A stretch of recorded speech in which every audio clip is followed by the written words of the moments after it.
With the pledge of allegiance. Pledge allegiance to the flag of the United States of America and to the republic for which it stands, one nation, God, indivisible, with liberty and justice for all. Thank you. Ms. Cleary, let's see who's here. Flag.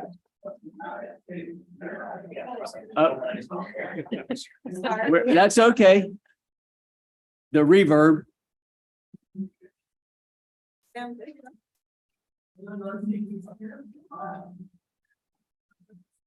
Wow. It's like deja vu all over. That's okay.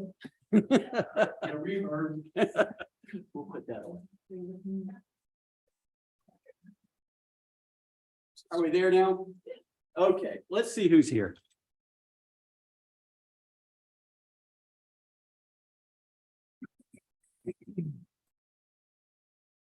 Councilmember Davis. Here. Councilmember Cortez. Present. Councilmember DeRozier. Here. Mayor Johnson. Yes, ma'am. Councilmember Bowman. Here. Councilmember McCoy. Here. Councilmember Dingman. Here. This concludes the roll. Thank you, madam. Before we get into the agenda approval, I'd like to take just a moment here to mark the passing of Sergeant Rick Kelly. Sergeant Kelly was a husband, a father, a grandfather, and an integral part of the Battleground Police Department. Last Saturday at Sergeant Kelly's funeral, I learned a lot about him that I didn't know. He liked 80s music, was a gym rat, and was not a subscriber of GQ magazine, for he mostly wore shirts without sleeves.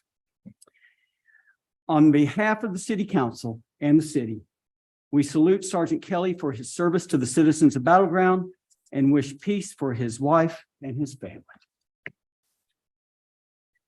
Are there any changes to be made to the agenda? Move to approve. Thank you, sir. Second. Thank you, sir. That was Mr. Bowman and Mr. Cortez. Until she can recognize voices, if you make a motion or a second, would you just pronounce your name so she has it right, so they don't have to go back and listen to the minutes and figure out who did what. Council member reports, are there any? Vote. Vote on it. Oh, yeah, we didn't vote on it. Just moving along. All in favor? Aye. Any opposed? Hearing none. Council member reports. Anyone? The summer's always slow. Don't see anyone. Mr. Palmer, please, sir. Mr. Palmer is being appointed to position number 7, which expires the end of next year. Mr. Palmer, if you'll take just a moment and tell us a little bit about yourself, and then we'll call for a vote and get you on your way. Sure. So for about the last 17 years, I've worked with multi-stakeholder projects. So working with like the community and infrastructure owners, primarily in the public sector, to put together infrastructure projects that are going to make sense. Most recently, I started working with electric utilities to source material and equipment. So I work with power companies in Washington, Alaska, and Hawaii, which is why I couldn't be here 2 weeks ago. I was in Alaska. Horrible time of year to be there. But anyway, I'm interested in the planning commission because I'd like to get more involved in our city and how the plans continue to play out, as growth doesn't seem to be slowing down any. So thank you for the opportunity to join the commission. It is a pleasure to have you, sir. If I may have a motion for Mr. Palmer, please. So moved. Thank you, Mr. Bowman. Second. And Mr. McCoy. All in favor? Aye. Any opposed? Hearing none. Welcome aboard, sir. You should be getting, have you already gotten an email from the city? I have not. You should be getting an email soon about the scheduling and all of that kind of stuff. Okay, I was gonna ask about that because I didn't see any meetings on the schedule. So Ms. Urban, do you know when the next meeting is? Don't off the top of my head, but we'll have community development reach out to you tomorrow. okay, Get- great. get Thank you you so on much. schedule. And we have your email address, so everything's good. Okay. sounds Thank you, great. sir. Pleasure to have you. Thank you. Bye-bye. Good evening, council.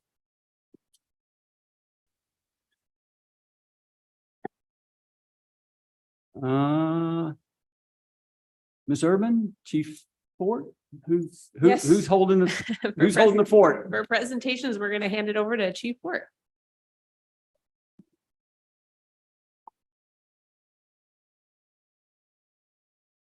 Good evening, council. It is my pleasure today, as always, but it is my pleasure to be here today to introduce our newest officer. He's a lateral officer from Hawaii. I'll tell you a little bit about him in a minute, and he'll get a chance to speak a little for himself. But at first, I'd like to introduce you to Maxim Leha.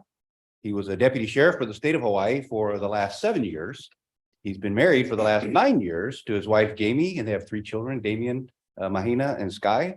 And Maxim was born and raised on the island of Oahu and lived on the big island of Hawaii for 15 years, where he attended high school, whose name I can't pronounce. Mililani High School. He graduated from the state of Hawaii law enforcement recruit class in 2016, where he also earned the LARC 16 Physical Fitness Award.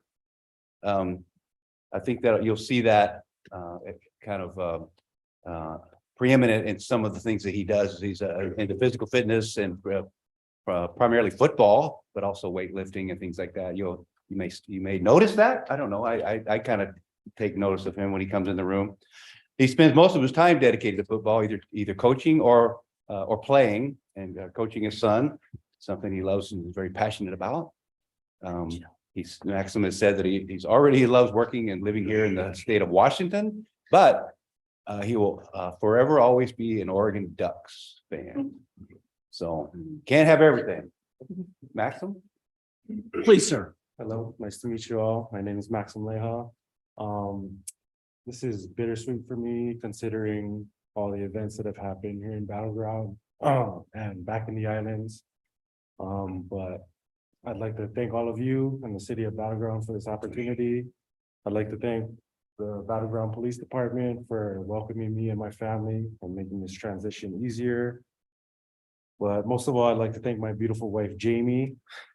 Love you, hon, who couldn't be here because I told her to take our son to football practice. Our family back home and my mom and dad for supporting me in my new career with the city of Battleground. Thank you all very much. So how old is the lad? He's 11 years old. He's 11. Okay. Football practice already. Already, never stops. Oh, my. Who's your favorite high school team in Oahu? Oh, well, I'm from Mililani, so I have to say Mililani, but Coke is probably gonna. I was gonna say, I State thought you'd say championship this year. Well, Chief, we'll get out of the way so that not in the pictures. Good.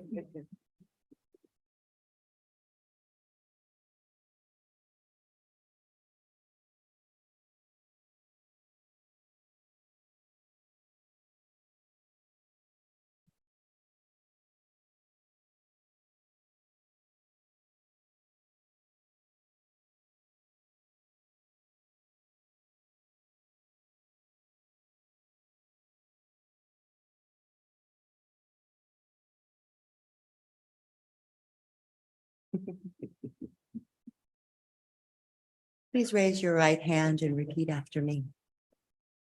I state your name, I, Maxim Leha, do solemnly affirm solemnly affirm that I will support, that I will support, obey, obey, and defend the Constitution and defend the Constitution and laws of the United States of America and laws of the United States of America and of the state of Washington. and of the state of Washington.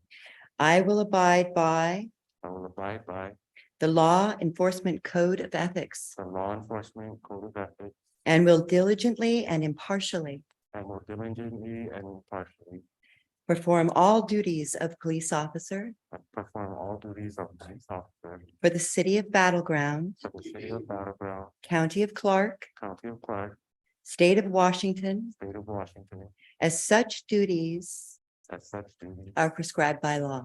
are prescribed by law.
Anything else, Ms. Erdman? Oh, that concludes presentations.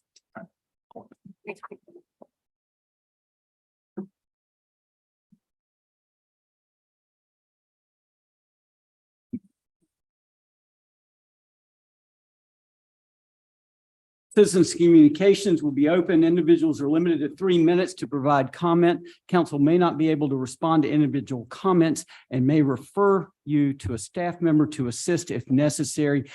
Amy, come on up. It's a pleasure to have you.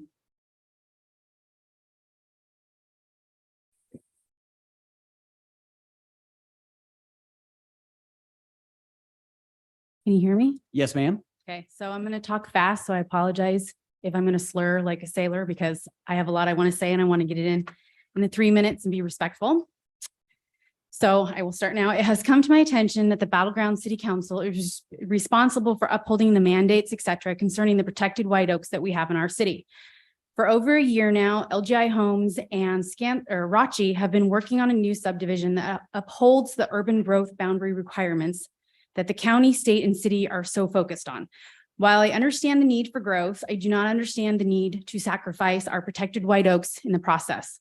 What is the point of having these protected white oaks? Trees give off oxygen that we need to breathe. Trees reduce the amount of stormwater runoff, which reduces erosion and pollution in our waterways. These trees add value to our ecosystem. Many species of wildlife depend on these trees for their habitat. Oregon white oaks are designated a priority species by WDFW due to their habitat value.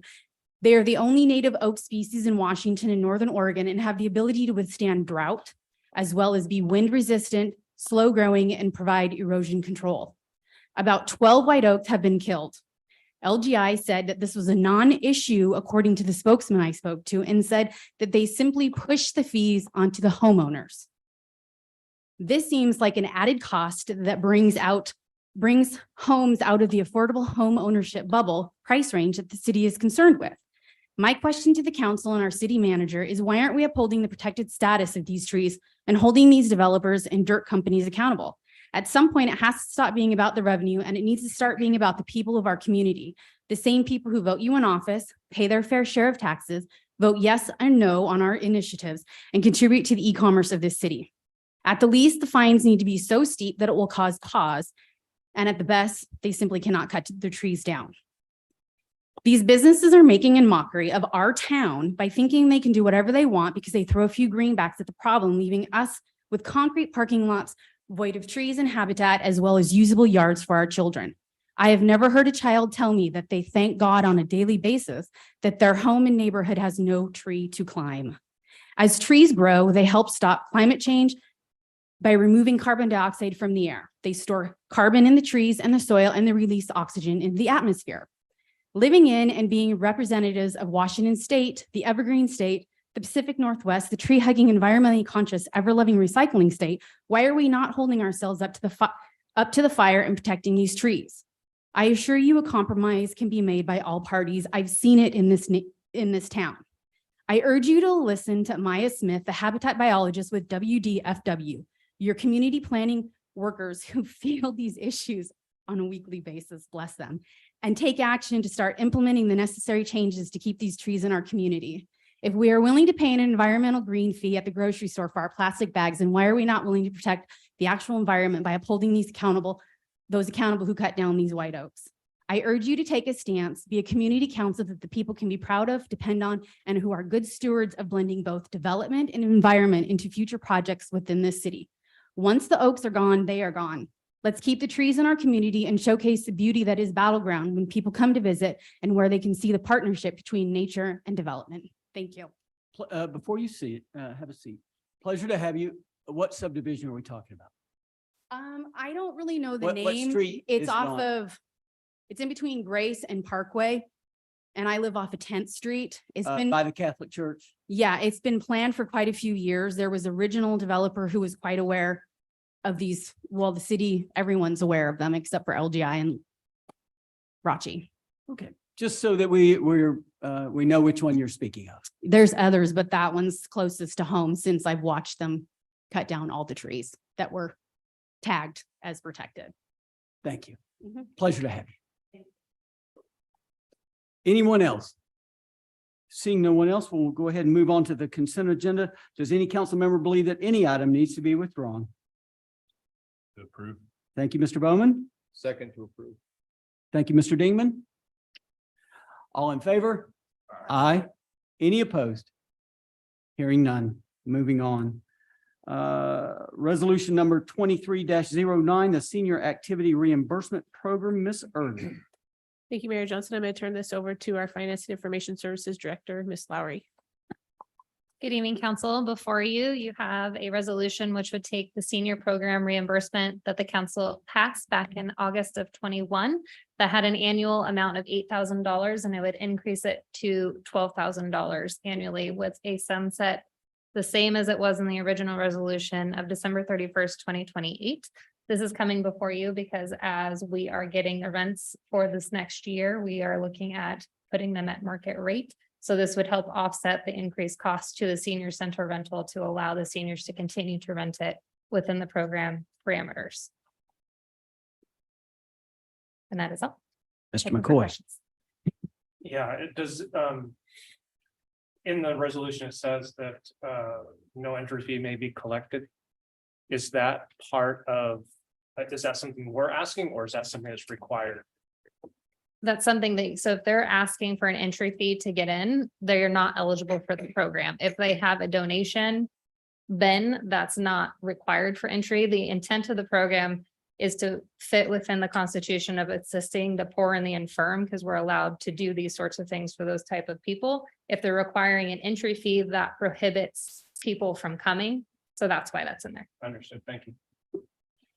Anyone else? I would, if we can agree on it, instead of 5 years, I'd like to make it 10. Just to go ahead and take it out to 33. And then future councils can, as the city sees fit, increase the dollar amount as necessary. But just to give the program a good life, if you will. And I do meet with these folks. Mr. Dingman and I do on the the second Monday of each month. And then I also have met with all the Pinochle and whatever other groups there are at the senior center. It is, in my opinion, money well spent. And the lunch has grown from roughly 25, 35 people to 200 plus. And so it has been a real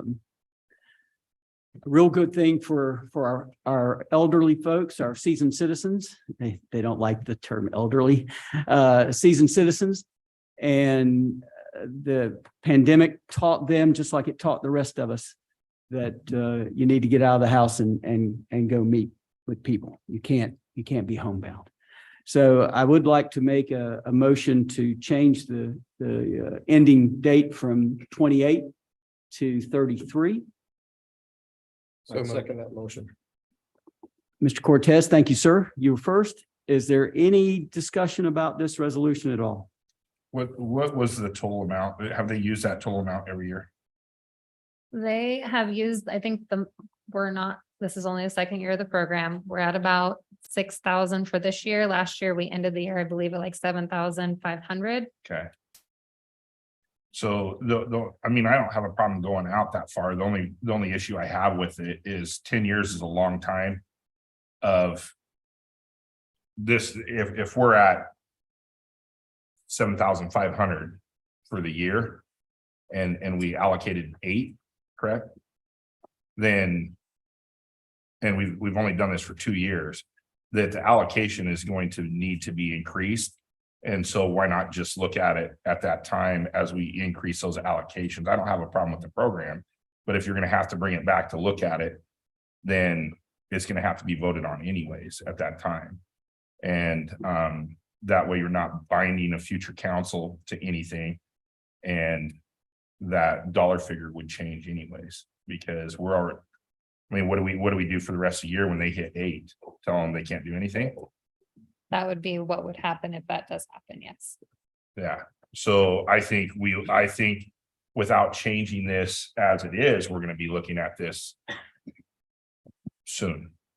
to change the numbers to make it so that we can, or we're gonna have to make decisions of who gets it. Is it the first $8,000 and then it's done? Yeah, and that's one of the reasons why we're bringing this forward now is because as we continue to look at the rate schedules, those are going to adjust every single year. And so this is part of getting prepared for the 2024 budget because this is one of the line items. So I don't have a problem with it. I just think going out 10 years, we're gonna have to change it too much, or whoever, not us.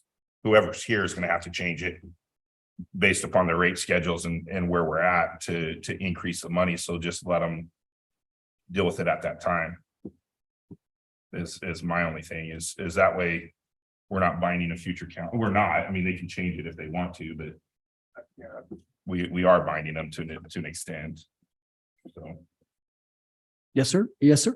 I'd echo that and also say, you know, if there's a counselor, this slips through the cracks by putting a 5-year on it, it will bring it back to council and force them, you know, I mean, if for some reason they were to exceed that 12,000, somebody didn't catch it by having the expiration on it, it would force that conversation to happen. So, but I would echo Councilmember Bowman's. I'm not against it, but I think the 5 years is plenty. Yes, sir. Yes, ma'am. Is there a way to build in a review every year when we update our rates? Just say that we'll commit to the program for 10 years, but each year go in and make sure that Or they do can, like a days, instead of doing a dollar amount, doing a days granted or something. Well, looking at it now, $12,000 should take us probably out for the next three plus years, depending on what the city does as far as rate schedules in the coming years. But at the rate they're going, I would imagine that 12 grand will probably last 3, maybe even the whole 5, just depending on, you know, how things work out for the city and what their goal is as far as rental rates. But my question is, could we do so many days of the facility instead of a dollar amount? And then it would be self-adjusting. I think other things qualify, like we can reimburse them for some of their insurance needs and so forth for the use of the facility. So it's not Just- just the facility piece. Yeah, So that would get a little complicated. Understood. Thank you. There's some back end pieces of that as well. Gotcha. Anyone else? yeah, I have a question. Yes, ma'am. So currently what we do is when you increase the rates or there's potential for it, then we review it, or do they come to us and tell us that they need to increase it? No, this was us taking a look at what the rates are, where they're going to be landing next year and trying to get some of the groups, making sure all the groups are paying the same equal share. So this will be, if they all use it, this would cover all of them for the year. So when So we, that's, like I said, Sorry. you know, being at 8,000, we knew it was gonna be, they were gonna potentially use more next year. So we're bringing it forward prior to the budget to know if that was approved or not. So when the budget goes through, that's in there correctly. so do they have the option to come to us? Because Megan had said or agreed that it was, you were out of luck if you hit the max. Do they have a way to request it, or is it just all on us? I mean, they could always come back to council and request that you adjust the resolution. If you just like ran you're out doing in now. November, Yeah. 8 grand was, Yeah. and it really is just kind of a circular deal anyway. They write a check to the city and the city writes a check back. So it's the same pot of money in my eyes, in a circular type motion. So if the 8 grand was gone, they certainly would come in November, let's say, and you know, can you help us out with another grand? And then that would be up to us. Any other questions? There is a motion on the floor and there is a second. I have a question. Yes, So ma'am. it was the motion for the additional, did I hear you The say? 5 years, Just the would 5 be 10 years. So the money would remain the same for now, 12 grand. And it would just extend the program out for 5 years till 33. The vote's on the motion to change the resolution, not on the resolution itself. The vote's on the change of resolution. That's correct. From 5 to 10. And then we'll go back and approve the resolution after that. Wait, say that again? So the current vote will be on changing 5 to 10. Okay. And then if up or down on that, whatever, if it remains 5, we'll still do a vote on the resolution itself to approve the resolution. Thank you. Yes, ma'am. We'll just do all in favor of 5 to 10. Aye. Aye. All opposed. Nay. Sounds like 4 to 3 to me. I can't tell. Will you call the roll, please? That sounds right. Did it sound?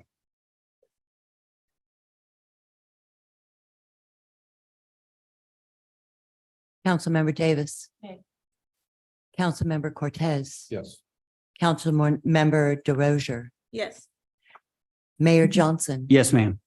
Councilmember Bowman, Yes. Councilmember McCoy, This is now in the resolution. Oh, sorry, no, No, 5 to 10. I'm no.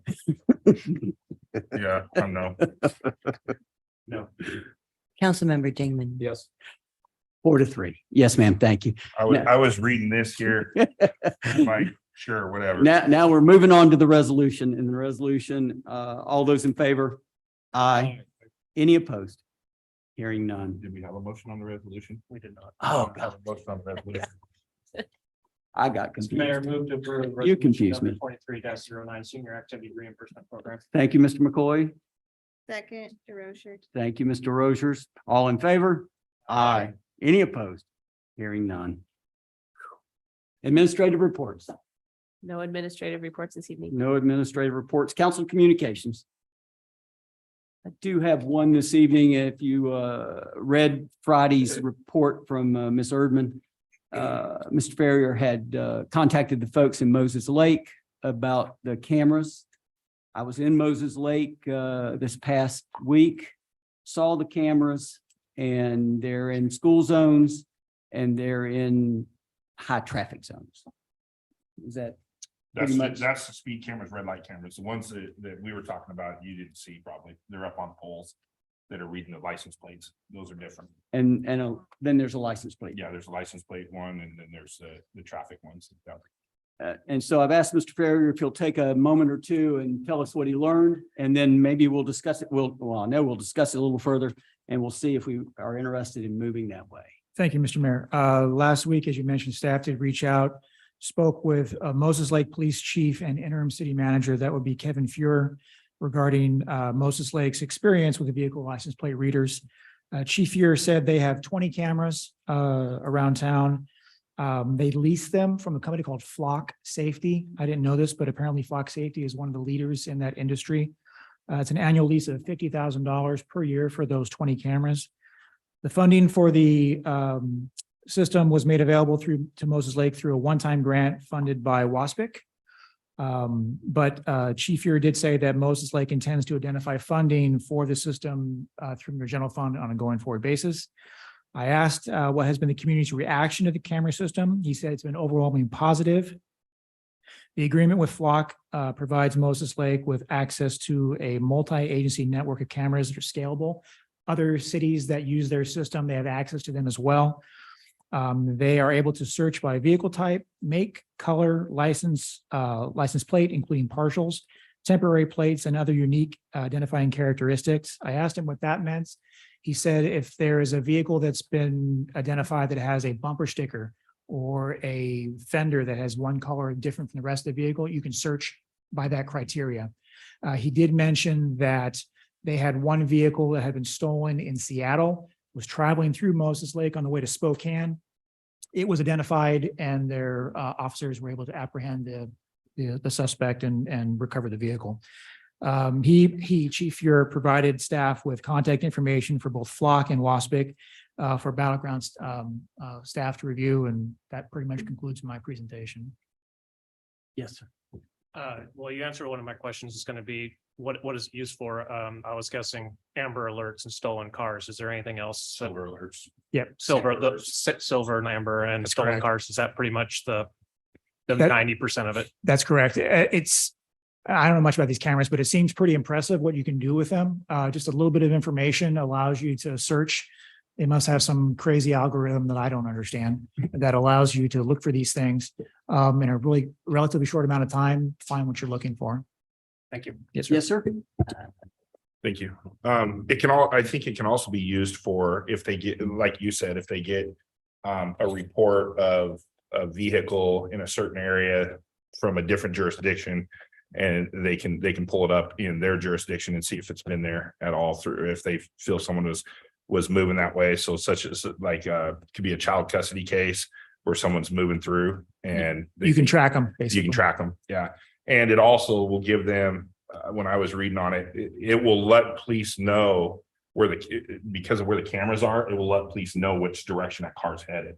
Because it'll pick it up on another camera, so they know which direction. They're not just going looking for a red Honda. The other thing though, that I would like to look at is they have, and we've always gotten different opinions on this, but they use the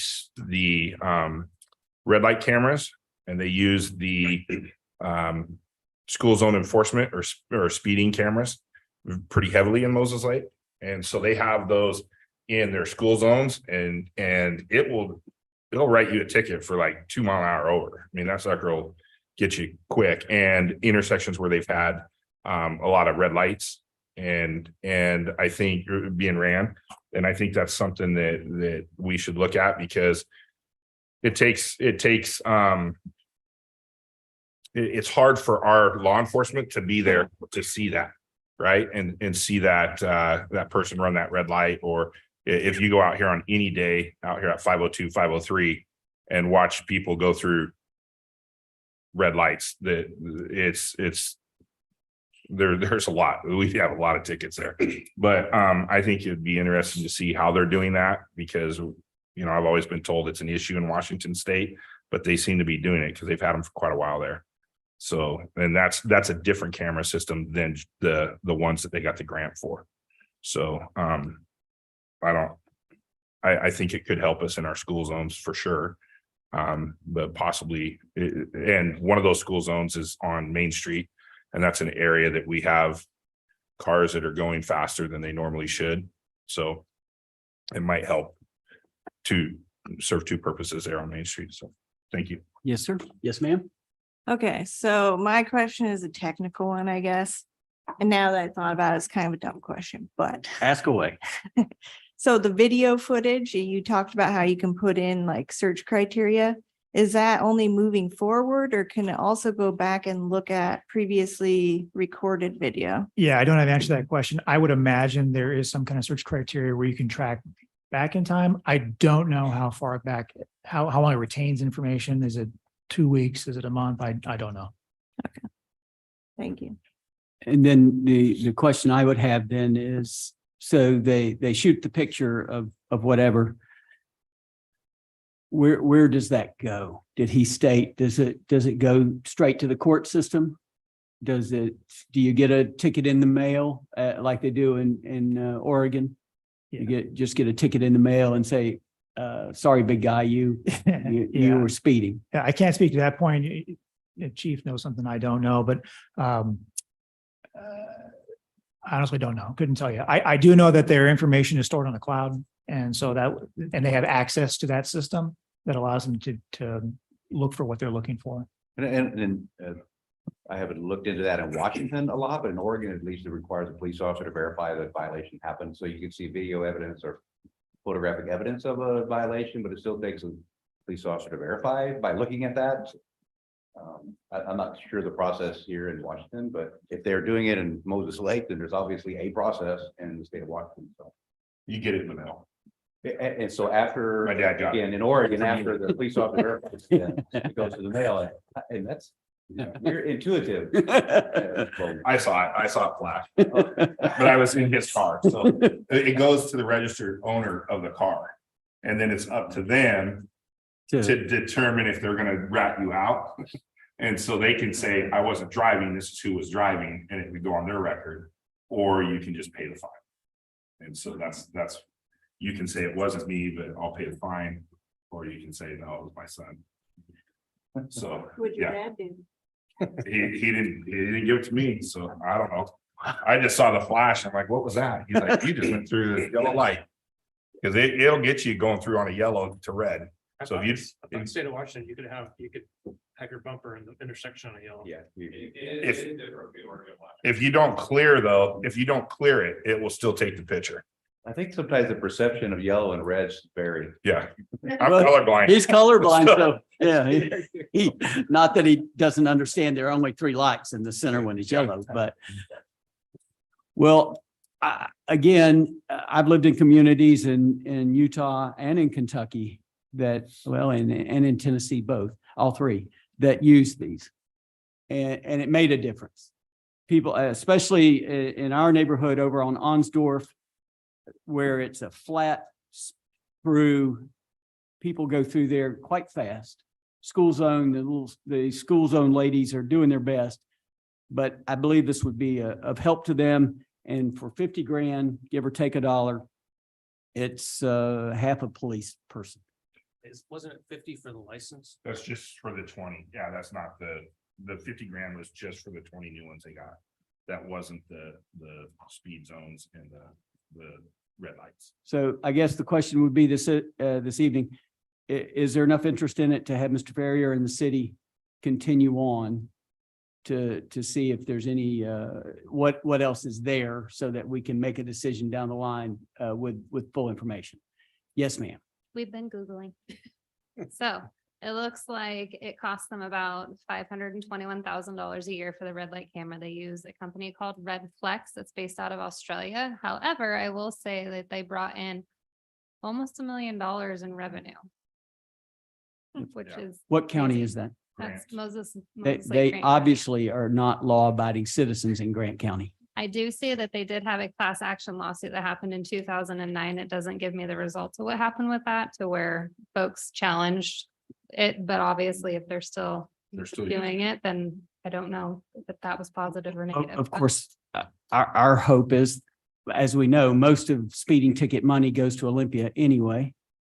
And so it's not speeding ticket money that we're looking at. It's actually trying to change people's driving habits. And I will say that my experience in Oregon at least is meant to be cost neutral. It's not meant to be a money maker. Exactly. It's meant to be cost neutral to change driving behavior, you said, but it's also not, it's not meant to be a Yeah. money loser either. It's supposed to be cost neutral. But Kind of pays for itself one way or the other. Your maps program too, I don't know if it's Google or Apple, will tell you there's a red light camera ahead. So they'll warn you that you have speed traps or red light cameras coming up. And so Well, it didn't work for you. I wasn't on the maps.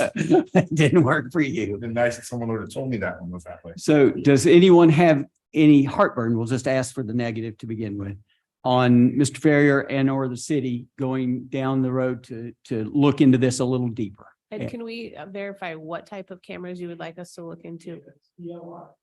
VLR or some other type, Oh, well, now you've used 3 letters that we don't know what they vehicle mean. license reader. Oh, okay. I think for me, I think all of them because they all serve a different purpose. And so I would like to look at all 3 red light, the speed cameras and the VLR. I think they all have a different purpose. I'm only interested in the VLR. I got some issues with the other. Two. And I was following the conversation. The VLR is which The camera? 20, the Vehicle license vehicle reading. license readers. Okay, so you have issues with the speeds, the school zone camera and the Red light and the the red school light zone. camera. Okay. Anyone else have any issues with Mr. Ferrier and or the city moving forward with this? Sorry, one thing. And moving forward is also looking at their policies and everything that they have and Yeah. the class action lawsuit. and- Well, I mean, just like, Pulling together more information. all- yeah, exactly. Like we always do. They've gone in front of us and taken the fire, and we'll go back and steal their stuff. Borrow their stuff, just put our name on it. Okey doke. I think Mr. Ferrier and city, I believe that's our plan. If you'll just go ahead and get a little deeper into it, and we'll, how about we just go ahead and schedule you for the second meeting in September? Thank you. Yes, sir. Pleasure to have you. Mark, flashing lights. How about it, buddy? When are we out of the flashing light business? So the controller is scheduled to build the end of this month. So we should get it in September, but it does have to go through testing and all of that stuff. Where's it being built? That I don't know. It's not on some ship in Shanghai. No, I believe it's in the US somewhere. Okay. Can I order 2? Oh, we just have one for that. There's other equipment that will be coming in over time for all the rest of the signals, but this is just for the controller there. So to the best of your guess, And we won't hold you to it, except I will remember what you said. The 1st of October. I'm We thinking that. should be out of I'm the red looking- flashing business. I'm looking into other options, so I'm hoping to find something that might work in the interim, but yeah, the controller should be early October. Thank you, sir. And then down at the corners, Rachi and their business. See them moving ahead. Is it still Still on First- schedule for. 1st of late October? Yeah. Yeah, they're gonna pave. They're looking at, actually, what are we, mid-August? So early September, so about 2-3 weeks, hopefully paving. The cabinet is in, it's being tested by WashDOT. I've seen pictures of the signal poles, so I know they're in, so everything remains on schedule. So you don't anticipate the 2-year, 3-year old axiom of supply issues Nope, coming right now we're and good. biting us? And then one other question. I was at the community center today.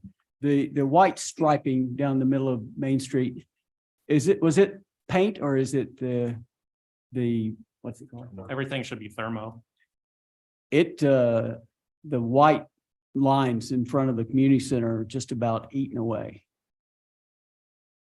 Tire damage. I mean, there's quite a bit of the white lines Main or, yeah, right in front of the community center between the so not on Fairgrounds, but on Main Street. on Main Street. Main Street. Yeah, With the- right in front of it, almost to where you turn on the fairgrounds.